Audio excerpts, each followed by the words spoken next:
Mga pangutana nga mo hinungdan sa pagkahagba ni Parba. Mga igsoon, ato ra kong balikan yung debate ni Father Darwin versus Ramil Parba kung wa ko masayop 2017 pa ni nga debate. Apan hangtod karon wala pa video nga gi-upload ang Iglesia ni Cristo og nimingaw pod sa mainstream si Ramil Parba. Sa mga bag-o pa diha, pa-subscribe para updated ka sa atong channel. Ang maong topic sa maong debate, pamatud-an ni Father Darwin nga si Cristo ang nagtukod sa simbahang Katoliko. Og mo ni ang pangutana ni Father Darwin og ato paminawon ang tubag ni Ministro Ramil Parba kung sakto ba ang iyang tubag. Imong gigamit ang libro nga Roman Catholic, Reverend Edward Taylor. Kamatod nimo imo ning gikutlo, it was to stress the unity of the Universal Church that Saint Ignatius invented the name. Nya atras tagamay, the church founded by Christ is here for the first time, called the Catholic Church. Pangutana! Nadungog ba ninimo wala? Kato pangutana ni Father Darwin, simple ra kito tubagon. Nadungog ba ni nimo? Paminawa ang tubag ni Ministro Ramil Parba.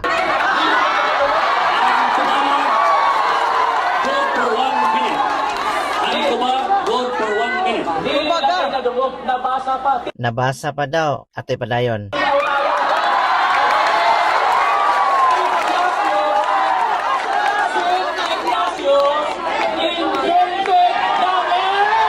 Kabantay mo, layo ra kay ang tubag. Nganong di man niya ma-mention ang church founder sa libro nga klaro man sa gibasa ni Father Darwin.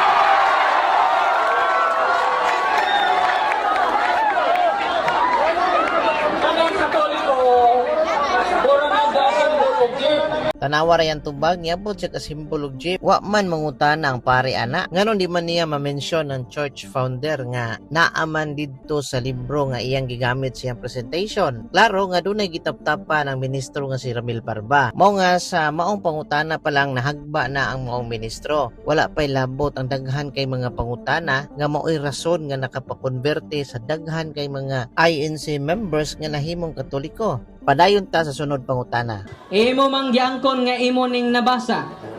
Ang pangutana kay imo man ning nabasa, kinsa may nagtukod sumala sa imong nabasa? Oh, kana kinsa man jud nagtukod base sa imong nabasa, mo ni pangutana sa pare. Paminaw na to ang tubag ni Parba. Tubag, go for 1 minute.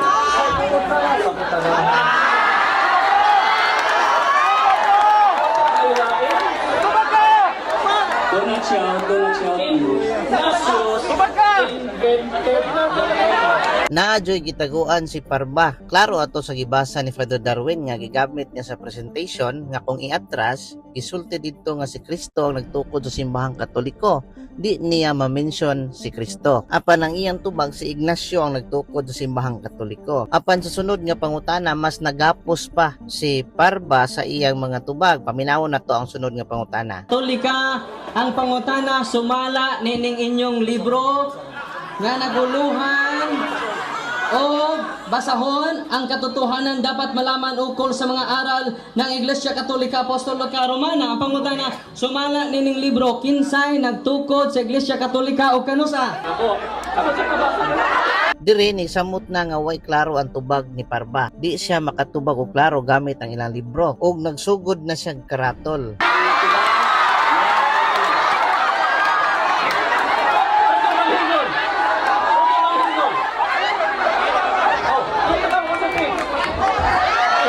Nakita ninyo ang pangutana ni Father Darwin sa ilang libro. Apan wa siya masayod kung asa nga page. Nangutana pa siya og asa nga page.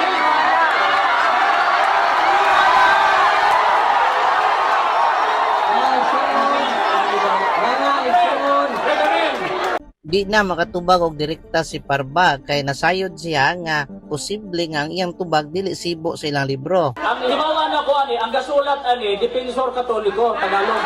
Tanawa ra wa gani siya kaybaw asa nga page pero ni conclude siya nga Katoliko ang nagsuwat sa maong libro nga ila man to nga libro. Gitug-an man nga si Emperador Justino sa tuig 500 century. Ang pangutana karon, muuyon ka ba nga si Emperor Justino ang nagtukod sa Iglesia Katolika sumala sa inyong basahon? Ipit na si Parba niya ng pangutanaha kay kung moingon siya uyon siya sa nasuwat sa ilang basahon, sa ato pa di ay nasayop siya sa una niyang pamahayag nga si Ignacio ang nagtukod sa simbahang Katoliko, ug kung supak po siya sa ilang basahon, siya nang nasakto ang ilan ng libro mo'y nasayop. Atong ipadayon ang tubag ni Ramil Parba. 1 minute. Diyaw ito ba? Luma kang tugtugin. Lumang tugtugin na daw pero nagkalisod siya tubag kaganiha. Ug kung nagapo siya sa ikaduhang pangutana ni Father Darwin, aniya pa ikatulong nga pangutana nga mas naglisod si Parba og tubag. Ato paminahon. Po inyong basahon. Nga nag-ingon ang sulo, sinuwat ni Felix Manalo. Sulo. Sulo. Nga nag-ingon din nga si Constantino ang nagtukod. Dawato ni nimo dili. Ka na.